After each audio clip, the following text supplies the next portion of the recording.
Σήμερα είμαστε στο σπίτι μας, εδώ στην Έχουν και θα κάνουμε μια πολύ ενδιαφέρουσα κουβέντα με τον σεβαστό πρέσβη του Ισραήλ, τον κύριο Ανούλικ.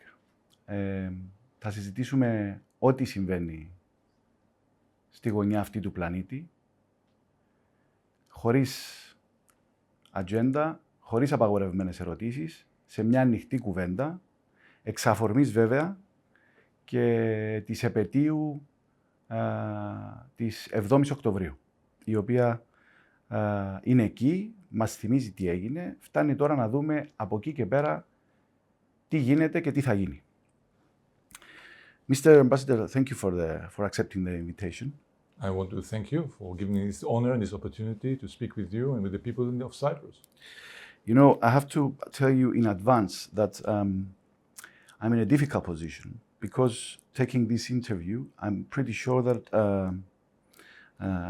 I'm going to be accused that I'm giving the platform to an ambassador that his country is being accused today for genocide.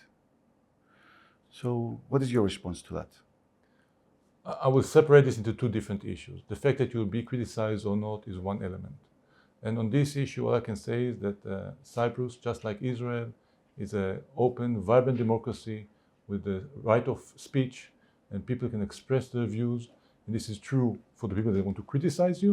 It's also true for you and for me. Mm-hmm. Because I think that the people of Cyprus deserve to have the chance to hear from people here and from the ambassador of Israel about the views of my country and how we see things. So I think it's a very important service that is being done. We shouldn't be silencing voices in this country. But at least agree on the beginning that we're going to have an honest conversation, discussion, without the usual boxed answers or responses to this extraordinary violence that is happening on the ground. And please, let's avoid the usual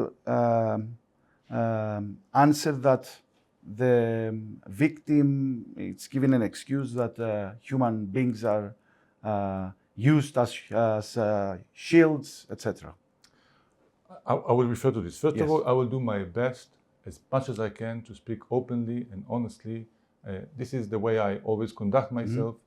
And this is the way I want to do it right now. But I want to go back to your first question because I only refer to one element of this. Mm-hmm. And then there's the other element that my country is being accused of genocide. And for this, I have to say that this lie, this blatant lie, this fabrication of the truth is unbelievable. The fact that countries and people around the world come to us and blame us for genocide, it's mind-boggling because there's nothing further from the truth in this regard. And there are plenty of ways in which I can prove this. And let me just start by one example, by saying what we are doing in Gaza is we warn citizens. We tell them, don't stay in those places. We tell them in advance, we're going to bomb, we're going to attack specific targets. Go away, move out of those places so we will not be hurt.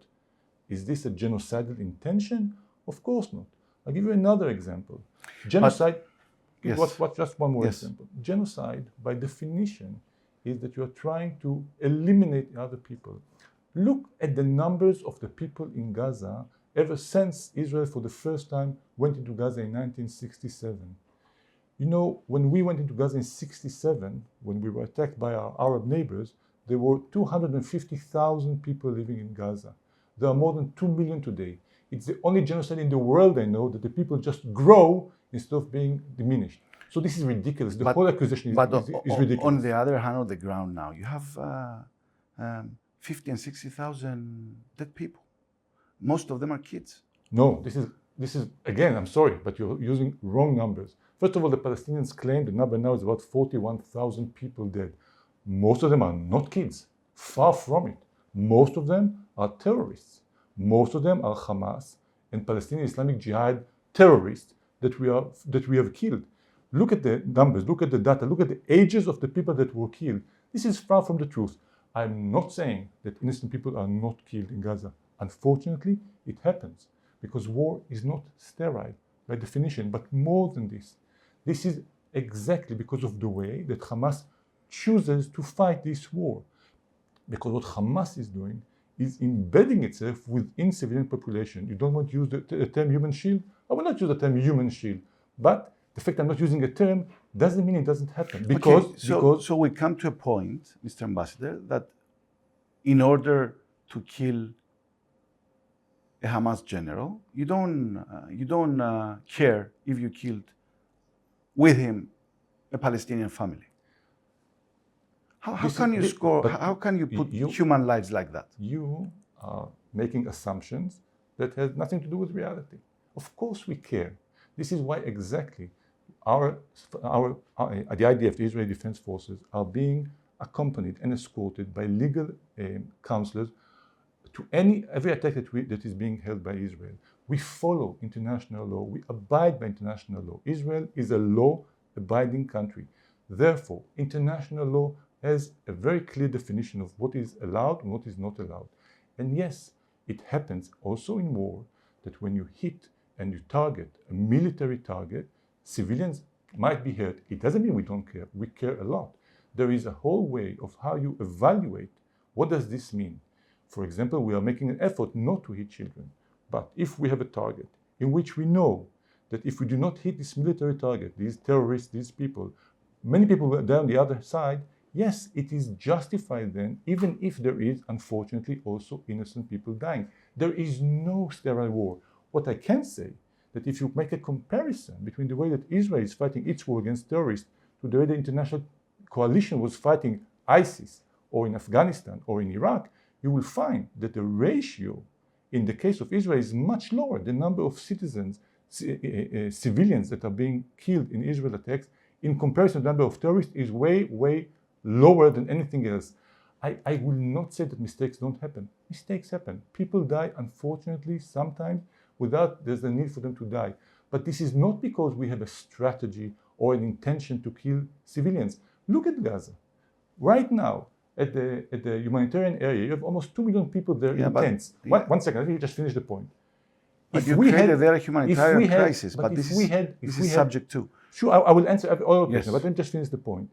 If we had genocidal intentions, you can eliminate 2 million people within 1 week. This is not our intention. This is not our strategy. This is not what we want to do. We are being blamed for this by people that the whole intention is to try to make us incapable of protecting our own lives. Okay. And please. Yes. Let me put things in order. While what Hamas has done on October 7th cannot be justified, for sure, I hope that we can agree that two wrongs do not make one right thing. So, even a justified response must be in accordance with the public international law. Is what Israel doing today according to the international law? You have all the community opposite you. The answer is yes. We are very much. But you are the only one who suggests this. We're not the only one who suggests it. Let's start by this. This is not true. Yes, there are many that accuse us of violating international law, but this is not a legal discussion. No. Because they are accusing us for political reasons. Let's be very clear about this. There are many countries around the world, unfortunately, have political reasons. I don't want to make any legal discussions. Therefore, the fact that we are being accused of something doesn't mean that this is what we are doing. We do not violate international law. We operate according to international law. People don't understand what international law means. International law doesn't mean you cannot protect yourself. International law doesn't mean you cannot, at some cases, also unfortunately hurt also civilians in the context of a war. This is not what international law is saying. International law says in what ways you can use force and in what circumstances. There are principles there, and we follow those principles. I don't know any other army around the world that has legal advisors sitting in his headquarters and looking at each and every target that he's attacking to make sure we're doing it according to international law. We are not violating international law. But you have killings and you have widespread displacement. Once again, we can go on the same point again and again. The fact that people die doesn't mean there's intention to kill them. It's not the same thing. And I explained to you how this is being done. Displacement, of course. What is the alternative in this case? Should we tell the people, stay in your homes, we're going to attack you and then they will die? It's better that we tell them, move out. don't stay there. Go to other places because this is going to be attacked. Why are those places being attacked? Why are we attacking this place? Because we want to destroy each and every house? It's because Hamas, on purpose, chose to use houses, it chose to use schools, hospitals as the place where they put their people, their headquarters, their storage of weapons. I want to show you. Can I show you something? Hold on. And what are the Palestinians should do when you are telling them, leave your houses and go where? Nobody knows where. Well, there is. Go to the sea, get into the water, give up your land. Who is doing that? Especially you first. I think you should understand how painful it is to not have your own land and your own country. You've been there. But let's put things into the right perspective. Nobody's telling them to go to the sea. There are humanitarian areas in Gaza where there are shelters. This is not their homes. This is not something that we say, oh, wonderful, they have wonderful lives. No, their life is miserable, unfortunately. But it's always about the alternatives. They can stay in their home and then they will die, or they can get out of their home and find temporary shelter until the war is over. These are the choices that are there. Between those choices, what is better? And how the war is going to be over? Do you have a plan? Because if you argue that it's going to be over when we demolished Hamas from the ground, I don't think that there is even one serious guy that will tell you that, okay, this will happen. How are you going to do that? I will answer to you. This war has very clear goals that were set by the government when we started this, in response to the attack of Hamas.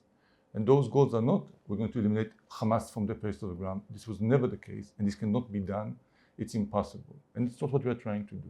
So? What we are trying to do, and I was saying towards where we are on this, is the following. One, we want to eliminate Hamas capabilities when it comes to its governmental capabilities and military capabilities. Mm-hmm. And the second thing is we want to allow the release of all of the hostages. And the third one is we want to create a situation in which our people that live along the border with Gaza can go back to their homes safely. These are the goals. Now, we made a lot of progress on the goal of eliminating the military capabilities of Hamas. With all this war going on, people are not looking at what are the outcomes. But so far, we have eliminated about half of Hamas fighting force, eliminated them. All of Hamas was operating as a terror army, not as a terror organization. They had brigades and regiments, and they were stationed all across the Gaza Strip. All of this does not exist anymore. Hamas now operates as a terror organization, small units, one person here, two persons there, three there. Their command control is lost. It's very difficult for them to do the military command. And their capability to fire rockets, which they have done for more than 20 years against Israel, was significantly diminished. They are not firing at all towards the center of Israel anymore, and they're firing here and there. So you're halfway there, you say? 1 second. So I'm saying that there's a lot of progress was done on the eradication of the Hamas military capabilities. Now, government capabilities, I have to be honest, you want me to be honest? Not enough was done. Not enough was done there, and Hamas is still capable to be the government of Gaza. There is no alternative at the moment to Hamas government. By the way, part of it is because there are large parts of the Gaza Strip where there are no Israeli soldiers. I mean, in spite of what people might think, there are areas in Gaza Strip that there are no Israeli soldiers at all. And in those areas, Hamas is more capable of governing. When it comes to the hostages, as you know very well, we still have 101 hostages. We assume that about half of them are still alive, being held for 1 year by Hamas, with no visits by the Red Cross, with no humanitarian treatment of any kind. We are far from finding a solution there. And I think that we can say that we see the beginning of people going back to their homes. When this is going to be over, I don't know. I don't want to say anything that I cannot stand behind. But you know something? It can be over tomorrow. It can be over tomorrow if Hamas decides he wants the best for its own people instead of killing Israelis. If Hamas' goal is to try to take care of its own people and make their lives better, they can come out of the tunnels, put their hands in the air. They will not be executed like they would have done to us. They will be brought to trial, and the people of Gaza can start going back to their homes. But Hamas, his preference is never, was never, and will never be the benefit of its own people. Hamas doesn't believe in peace, doesn't believe in coexistence. Hamas believes there shouldn't be any kind of Israel or Jewish people living at all between the Jordan River and the Mediterranean Sea. Well, you asked me not to go around to the same argument. No, you asked me to do this. No, I will not. But I have to tell you that we keep wondering, I mean, what was the outcome 1 year before? I mean, when the attacks happened on the ground, how many people of Israel died? Hamas massacred about 1,200 Israelis and also foreigners that day, and kidnapped about 250 of them, and injured and maimed hundreds. Okay, so a lot of people are wondering, isn't enough revenge on the ground? 50,000, 45,000. So No, the question, it's 10 times an Israeli life more important than a Palestinian life. The basis of the question is so distorted. It's unbelievable. I'm sorry to tell you this. You are presenting things as facts when this is, I'm sorry, has nothing to do with reality. First of all, we are not in a revenge. We didn't go out, we didn't say, very well, let us choose 1,200 men, women, elderly and children and kill them. Actually, you into don't their choose. face. You don't choose. That's not what we are doing, because we are not out there to revenge. We are out there to make sure that our own people will not have to go again through the same thing that happened to us on October 7th. Maybe we need to remind people what happened on October 7th. Maybe people forgot what happened on October 7th. You will exactly now, but in order to do that, I have to ask you to remember what was happening before October 7th. Yes, because a lot of people are suggesting that October 7th happened for all the things that were happening before that. Such as trying to reach peace in the Oslo Accords, in the negotiation in Camp David, in the negotiation of Olmert and Abu Mazen, such as the Trump. These kind of things were happening. Trying to create a nation without a country and without land. It's almost impossible to have a discussion with no historic understanding of what happened. This conflict that we have has been going on for more than a century. It was going on before there was Israel. It was going on before there were settlements. It was going on before there was occupation. The pretext changes with the years, but the reality is that many of our neighbors, not all of them, but many of our neighbors don't want to see a Jewish state exists. If we don't understand this part, we don't understand anything about the situation on the ground. Now, go back to what happened, as you said before.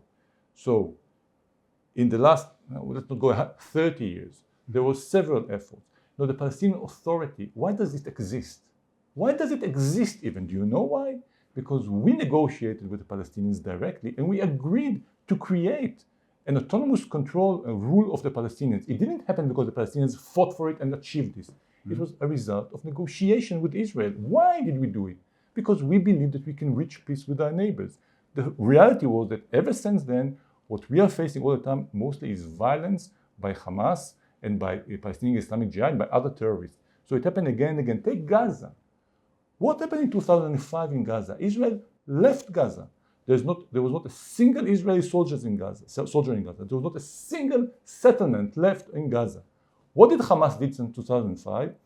They built this unbelievable array of tunnels. Why? To build a subway for the people of Gaza? No, to be able to kill Israelis. And this is the point that I find it very hard to have this discussion with people in the West. Because Westerner people, liberal people, think that we all think that all human beings are the same. We all want to take care of our children. We all want to live in peace and coexistence. We all want just good for everybody. This is nice if you are a liberal Western. This is completely not true for the fundamentalists, for the extremists. Because they don't have the same principles. They don't have the same values. They don't value life and peace. They value death. Because for them, the number one goal before anything else is to kill the Jews, to kill the infidel. and they will either succeed in this and they'll be very happy, or they will fail and they will also be happy. You know why? Because then they are shaheeds, they are martyrs, and they go to heaven and they enjoy life. You know, for me, was one of the most shocking testimonies I heard was of a Palestinian that, thank God, changed his ways. But he said, I grew up in the Hamas education system. When I was 14 years old, I was taken to a cemetery. I was asked to dig my own grave in the cemetery. Then I was asked with all my friends on the class to lie in the grave and look up to the sky and to imagine my funeral after I become a shaheed, to imagine my family being happy for me for being a shaheed. This is the kind of things that these people, and I have to be very clear, this is not all Palestinians, this is not all Muslims, far from it, but it's a portion of not a small one, of those extremists. This is what they believe in. These are the people. It's not people that say, we want to live in peace and coexistence with the Israelis. No, this is what we need to fight. And coming to us and tell us, oh, you cannot defend yourself against these people, you should live with them together, is totally misunderstanding of the world we live in. But we have to agree at least that after what's happening for 1 year now, generations will be created with more hate and sworn fanatically to revenge. Why is this your assumption? Why is this the only way that things can happen? Look what happened in the Second World War in Japan. Look what happened in Germany. What you see from there afterwards is just hatred and want to kill more. Maybe people will understand maybe death and killing is not the right way. It's not a given. There is a need to change the way that the Palestinians, especially in Gaza, are being led, are being educated. If they continue to believe that the only thing that they can do in life is try to eradicate Israel, yes, then we'll be doomed for an eternal war. What do you want us to do? To lie down on the ground and die then? No, we'll continue to protect ourselves. If there is no change on the leadership on the Palestinian side, if there is no de-radicalization, if there is no demilitarization in Gaza, if there is no willingness to start building their life there, like they were given the option in 2005, we might be doomed for an eternal war. But what is the option? Not to fight for our lives, not to fight for our survivability? No. What do you expect us to do? Okay, but today... One sentence, just one sentence. Yes. Unfortunately, I have to say this, too many people around the world think that we have the theoretical right to protect ourselves, but once we do this, they want us to stop doing this. There's a big difference between theoretically saying, yes, you can defend itself, and understanding what does this mean and where this might lead us. Maybe because they don't understand the size of the protection. Because you can protect yourself by beating up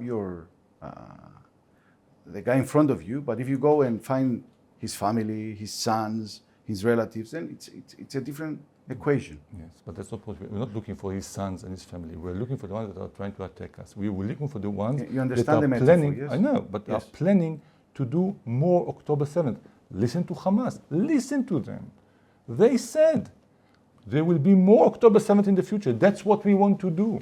So what we're supposed to do? Wait for another October 7th? Wait them to come again and massacre us? But it seems that we're making circles. Because if we are thinking like this, and if you are thinking like that... Help me. What do you want us to do? Help me. What you want us not to fight for ourselves?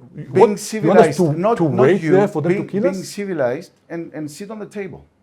But we sat to the table so many times. It's not we said, no, we're not sitting to the table and discussing with our neighbors. We've done it many times and we're willing to do this again. But with whom? This is the confusion. But you already said no to two or three efforts of putting an end to the... No, you're confusing things. There's the issue of how you ceasefire for the end of the war, and there's the issue of how do you find peace with our neighbors. We've been many times to the table. We are willing to go back to the table. We have no partner in Gaza because Hamas is not interested in any kind of peace with us. So this is what... Ceasefire, we will not accept a ceasefire in which Hamas will continue to rule Gaza and continue to plan another October 7th. Even if the whole international community is asking for it? If the whole international community asks you to commit suicide, will you commit suicide? No, because no. I suppose we will not commit suicide as well. I suppose that the international community will never ask me something like that. But they are asking us in what they are saying. But they're asking you to follow the international law. We are following the international law. This can go on for a long time. We follow international law. International law does not say we cannot protect ourselves, and it doesn't say we cannot kill those who want to kill us. That's not what international law is saying. I'm sorry. The fact that people don't like to see war, I understand. I hate the war as well. But the only question is, what are the alternatives? This is the real question. And if the alternative is committing suicide, I'm sorry. We will not commit suicide just because the international community wants us to do so. But we need, in order to find some common ground, we have to... Common ground between whom? Between us and Hamas? What is the common ground between us and Hamas? Before the whole planet. If we agree that we respect the international law, then we have certain values, and when the Secretary General or the Security Council is asking for something, we're here to obey or to follow. We follow and we obey. Because then we become, I can talk now like a Cypriot, we become Turkey, where dozens of resolutions are suggesting take the troops and get out of the country, and no one listens. So let's just be accurate on this issue. There's a big difference between Security Council resolutions that Israel follow and obey, and General Assembly resolutions of the United Nations, which are totally different, and they are not binding. We follow Security Council resolutions. I'll just remind you, Security Council resolution 242 and 338 that are the basis of a situation where the Palestinians call for negotiation between the two sides. That's what we've done for many years. Unlike the recent General Assembly resolution, which is, I have to say, it's amazing because it says, no, there's no negotiation. No, the resolution said Israel needs to leave the territories within 6 months. Like there are no security concerns, nobody cares what happened the day after. So there's a big difference between the two. We are a law-abiding country. We follow international law. It doesn't matter how many people will tell us, no, you're not. Yes, we do. We strongly believe this. This is our values. Common ground, I think there is common ground. There's common ground of the understanding of what is the future, how we can get to there. We believe in peace. We believe in the need to live in coexistence with our neighbors.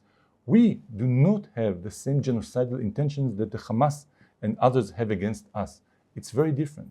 And actually, I feel that, I'm not talking about the international community as a whole, I talk about our friends and allies in the West. I think that they are not supporting enough this war. It's now us, but the West is next. We are not alone in this, and this is not just against us. And if you think that we are living in a world that everybody wants to live in peace and coexistence together and to respect the others, you need to have a better look at what's happening in our region. And we'll talk about this, but let's talk about what Iran is doing, what Hezbollah is doing, what the Houthis are doing, what others are doing in the region. They do not want to live in peace and coexistence with us. Okay, so let's talk about the October 7th. What exactly happened? I will say one general thing, but then I prefer to tell just one story because it's impossible to cover all of what happened. Please. October 7th was a Jewish holiday. It's called the holiday of Simchat Torah. It's a major Jewish holiday.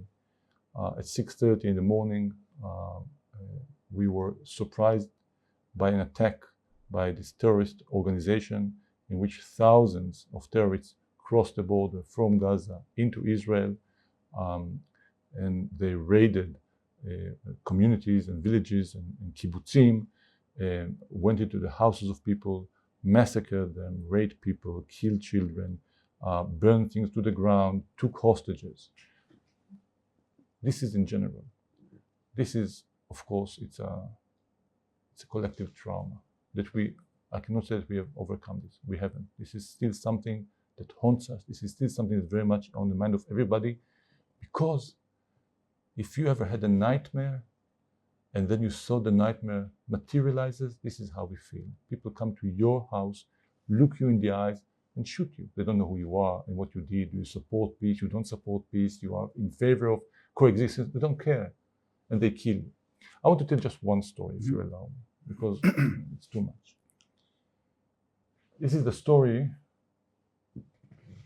of Aner Shapira. This is how it starts. Aner was 22 years old. This is Aner. You can see that. On that morning, he was at the Nova Music Festival. He loves music, he writes music. And when the siren started to be sounded, he was able to escape the Nova Festival. and it was making its way on the road in the southern part of Israel. It's road number 232. This is how it's called. It's known as the road of death now. And when he heard more sirens, he pulled over and he went into a shelter that was on the side of the road. Why do we have shelters on the side of the road? Because Hamas for many years is shooting rockets into Israel, so we need to have shelters prepared everywhere. In this shelter, there were about 30 young people as well with them. And they were standing there. And they started hearing shooting from the outside. And they realized that the terrorists are not just firing rockets, they are on their way to the shelter. And terrorists surrounded this shelter. And what they started doing was throwing hand grenades into the shelter.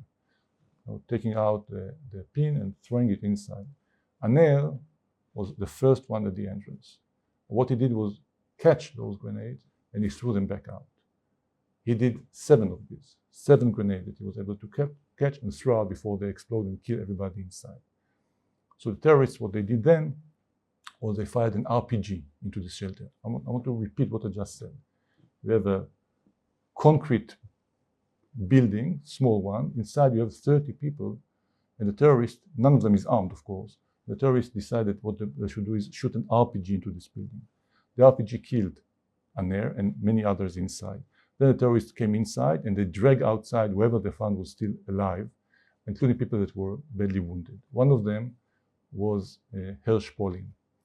Hersh was put on a truck.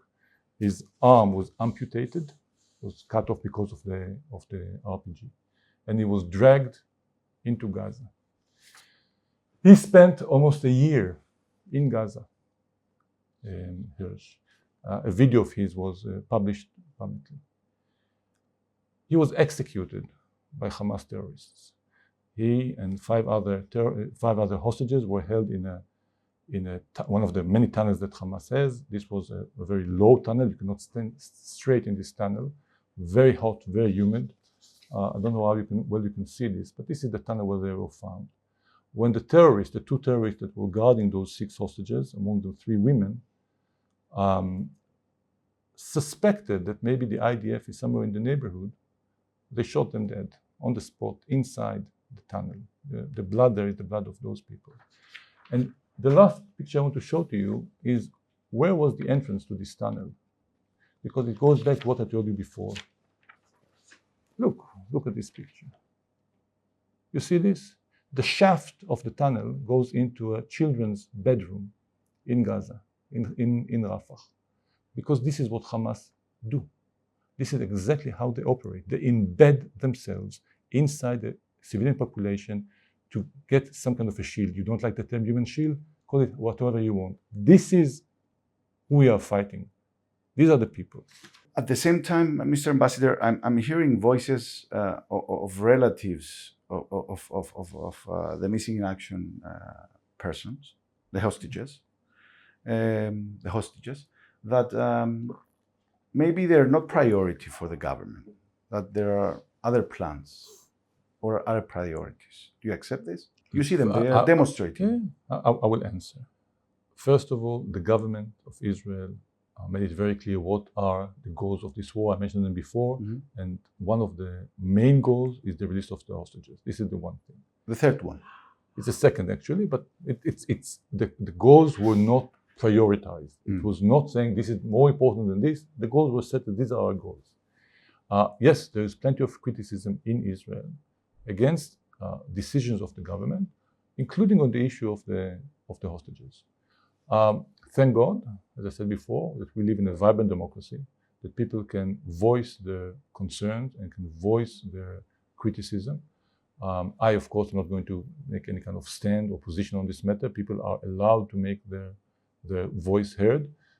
As I said before, I'm trying to establish the argument that if the families are feeling like this, then it means that something else is happening, that hostages are not priority, so they're only an alibi for bigger plans. But that's the assumption. This is not the reality. It is an assumption, yes. As I said before, people are entitled to have their opinion. If you go into the social media, you'll find people that have many different views so about it's their the situation. Opinion, but okay, the question is, did you have the chance to take them back and you didn't accept it?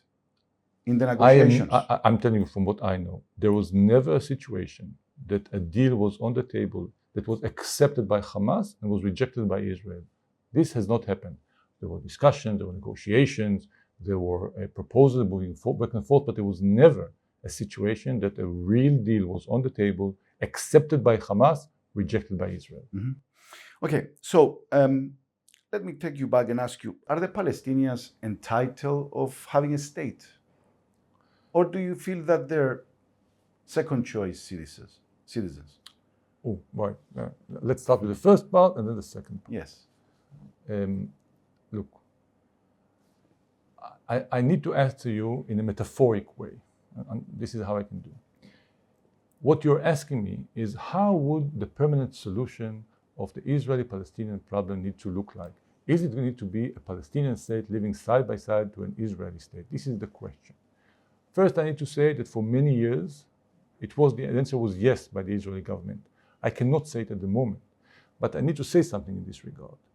This is, when you ask me this question now, it's a little bit like, we are going to build a colony on Mars in 50 years. How do you think we should settle this colony? In high residentials or in small villas?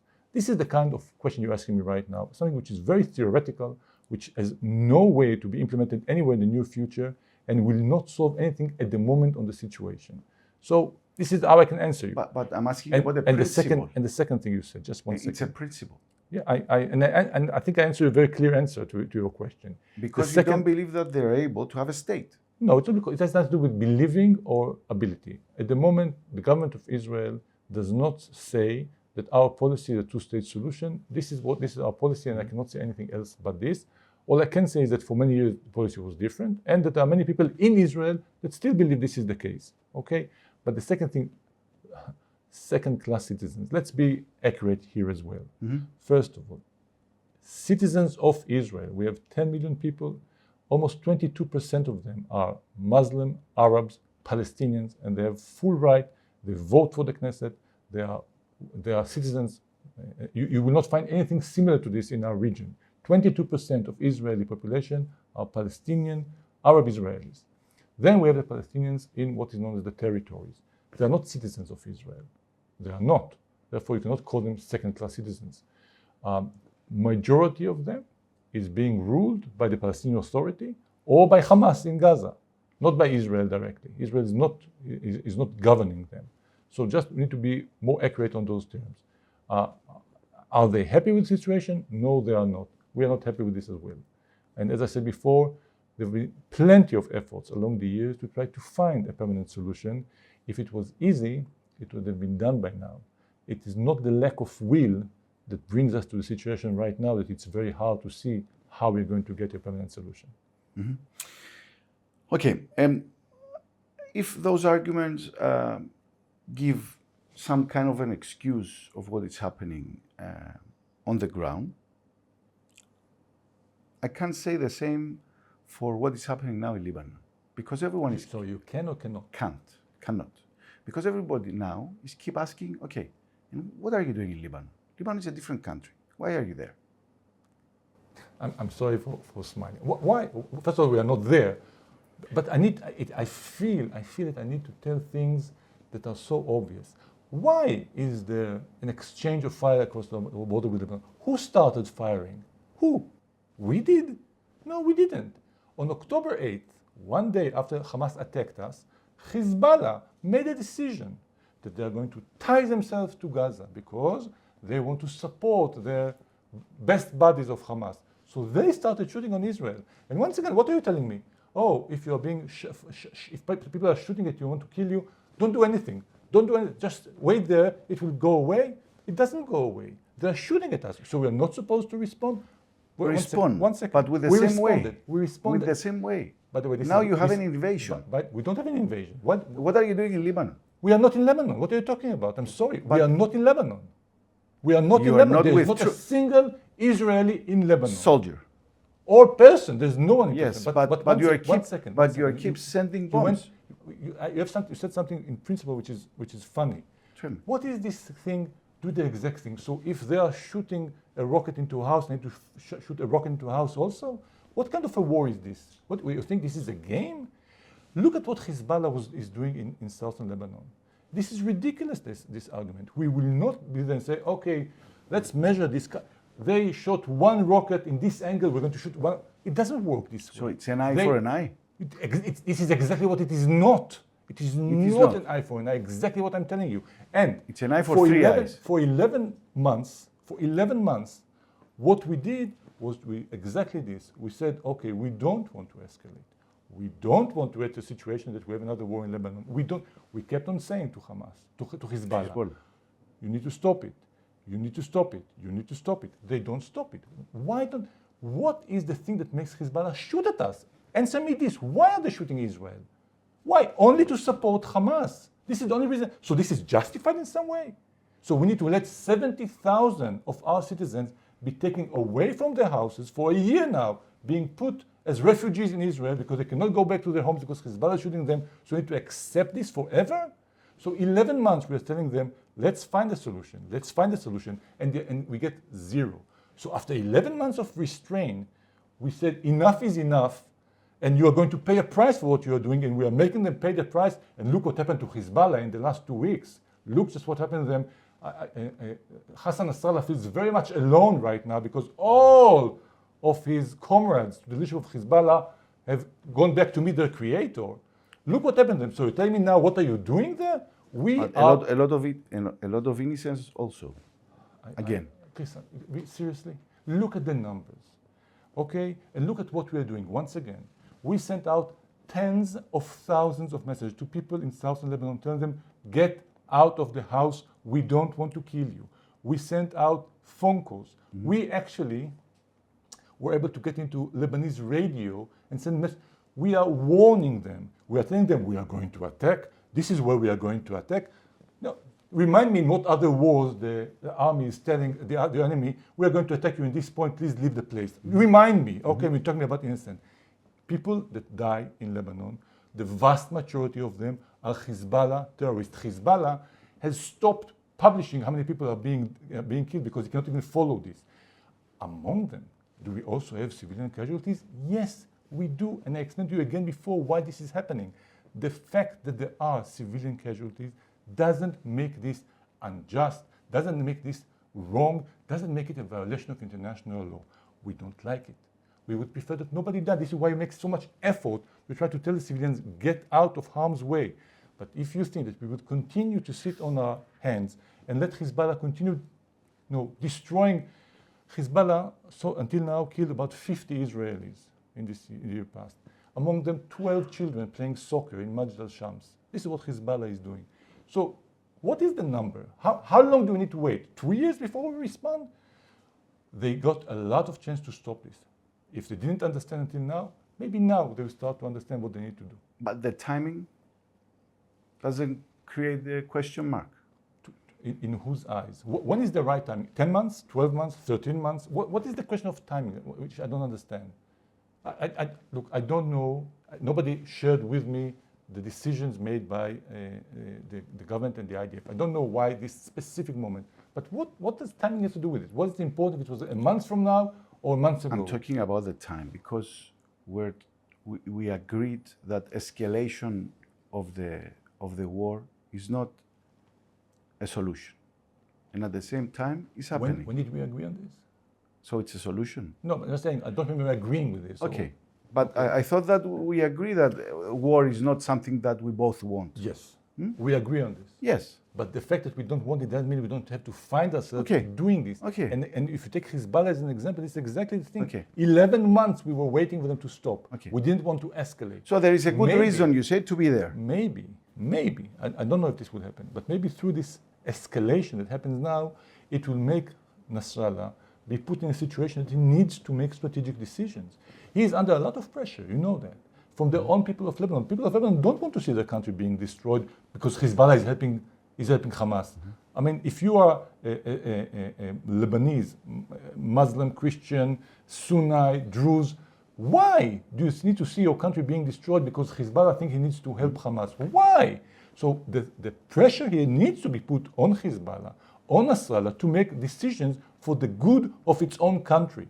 Not come to me and tell me what is it that you are doing. Even if there is a good chance for Iran to be involved and have a nuclear threat? I'm sorry.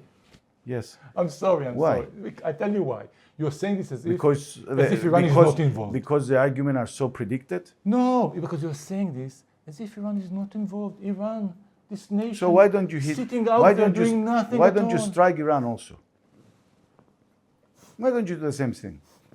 If the I want to understand correctly. A second ago, you told me that we agreed that escalation is not the answer. Yeah, but now you are encouraging me to escalate. No, even but I'm further. trying to understand the logical behind that. I will try to answer. Please. First of all, Iran is heavily involved. Not just involved. Iran, as we call it. It's the elephant in the room. It's not the elephant. You chose an animal. The animals I have in mind is a snake and an octopus, not an elephant. Iran has a very clear policy, which is to undermine the situation in the region, to come under not just against Israel, under all other Sunni moderate countries in the region. Iran has put this network of proxies in the region. Mm-hmm. It's Hezbollah, it's Hamas, it's Palestinian Islamic Jihad, it's the Houthis, it's the Shiite militias in Syria and Iraq.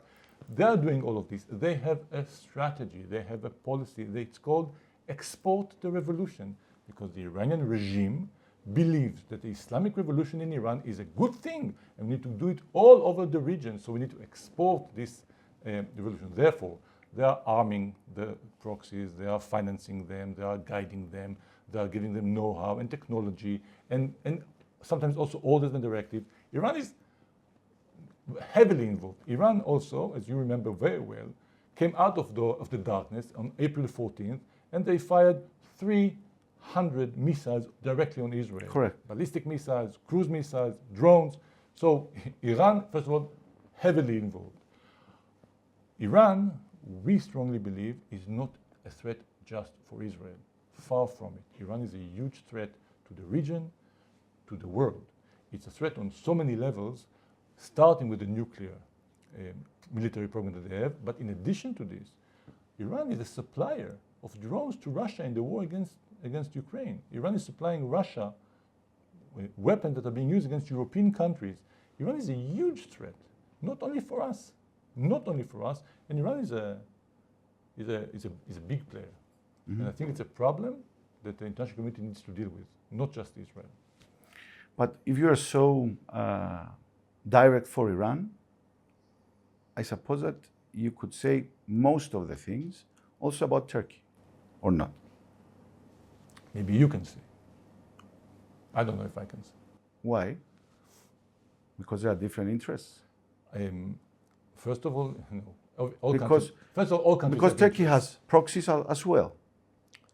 And also, I can remind you several times that Mr. Erdogan gave support to all the fighters, so-called or not so-called, fighters of Hezbollah and Hamas. Look, we have no shortage of enemies to Israel. No shortage. I mean, I would say one more thing in this regard. When Hamas looks at its enemy, he sees Israel. When Hezbollah looks at its enemy, he sees Israel. When the Houthis look at their enemy, they see Israel. They all see Israel, but we see all of them. Mm-hmm. All of them. So we have plenty of enemies. Our relations with Turkey are not good. It's not a secret, it's well known. It's among your enemies? No. It's not? Turkey is not an enemy, and we don't want to make it into an enemy. We have no direct fight with the Turks. We don't want to find ourselves. We don't want to turn Turkey into an enemy. It doesn't say that we are good friends. We are not. We had good relations in the past, then bad relations. Then there was an effort by Turkey to try to improve relations. But ever since October 7th, Turkey took another direction, and they don't want to have now at the moment good relations with Israel. And they chose side. Can you agree on that? Of course, they chose side. They chose side. Yes. And you don't have a problem with that? We have huge problem with this, but it doesn't mean we want to turn them into an enemy. There's a difference between the two. Mm-hmm. So we have plenty to say about the behavior of Turkey, which we think is not helping the situation in any way. But still, we have no interest in turning them into an enemy. Mm-hmm. How about the attitude of Cyprus or the behavior of Cyprus? Is it on the right side? The answer is yes. The answer is yes. I think that the Cyprus government has been showing in the last year a very principled, positive position. It doesn't mean that they agree with everything that Israel is doing, no, but they understand the situation. They understand who are the terrorists and who is protecting itself. And I think that the good relations that exist between Israel and Cyprus are continue to be just this. And I can say, John, we appreciate the position of the government of Cyprus. There were several points. One of them is the recent vote in the United Nations that we thought that there should be a different approach by the government of Cyprus. But we have good enough relations that we can discuss those issues between us. As I said before, it's not that we agree about everything, but we have a very friendly relations. And are you using facilities of the Republic in order to make your plans work on the field? No. No? No. We don't use any other country's territory in any way for our battle against. Because there are a lot of rumors about the bases that are being used. The basis last time I checked was the UK. Maybe you can ask the High Commissioner of the UK what are the. So it's a no. Bases. I don't know what they're doing in the bases. Israel is not using the bases.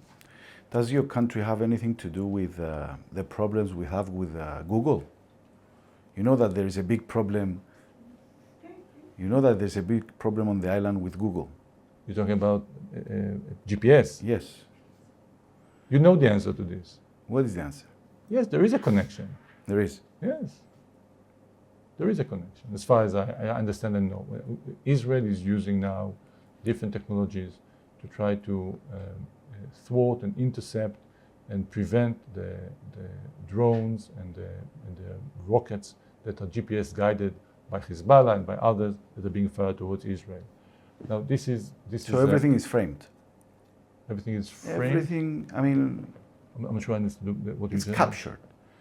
Not just captured. It's being used to try to make them miss their target, so they don't know where they are. Now this technology is you cannot. It's not like a hard line that goes only to this point. Sometimes the weather has to do with it, something other things. So I guess that there is a spillover that reaches some part of Cyprus that might affect GPS in Cyprus as well.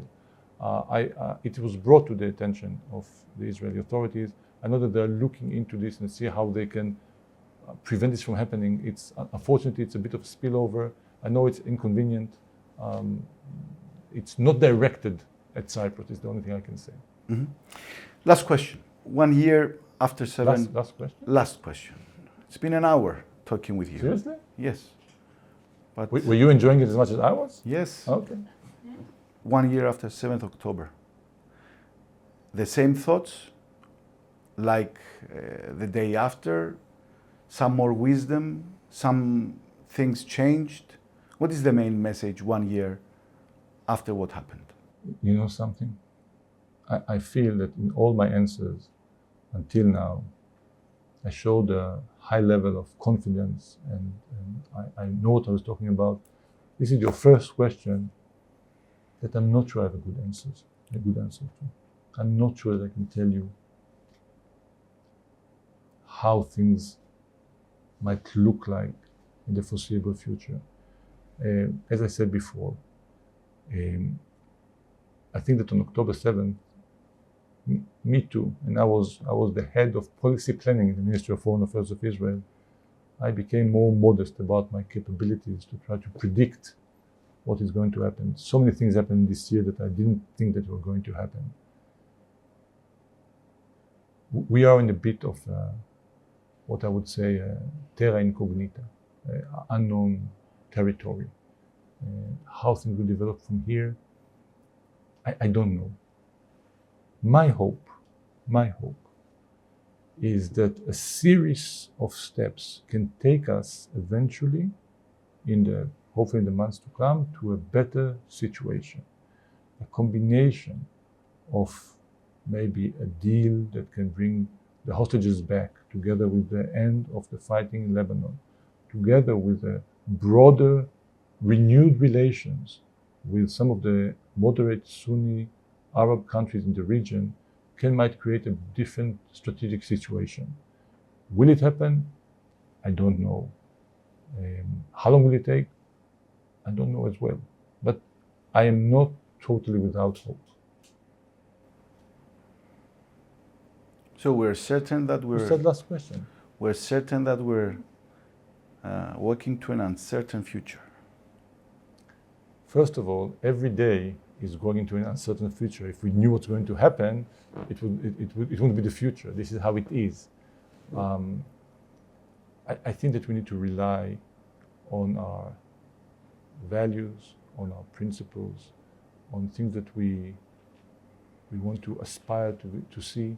I think that on these issues, Israel, Cyprus, and the Western countries, and the civilized people, I would say, we do share similar values and interests in this regard. I think this would be what needs to guide us on the way forward, the understanding that we are part of a large human fabric.